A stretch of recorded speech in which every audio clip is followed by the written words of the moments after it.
आप देख रहे हो गुड नाइट व्लॉग। तो गाइस मैं थोड़े से नहीं ब्लॉग रहा था, बस सॉरी। मैं पर मैंने ड्राइंग का व्लॉग आ रहा था ना, ड्राइंग की जो मैंने मिनी रिपोर्ट डाल रखी थी ड्राइंग के। गाइस पर आपने लाइक नहीं कर रखी थी।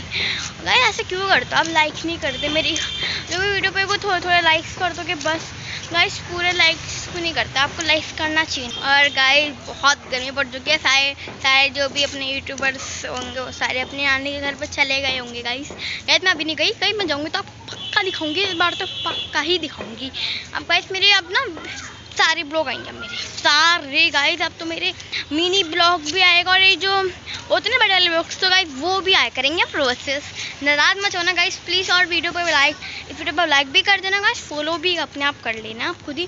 और ना अभी तो वो उसका मौसम चल रहा है, क्या बोलते हैं, गर्मी का, मतलब बहुत गर्मी लगती है, हाइड रही है। तो गर्मी तो मैं सहन भी नहीं कर पाऊँगी। चलो गाइस मैं इस वीडियो को यहीं एंड करती हूँ।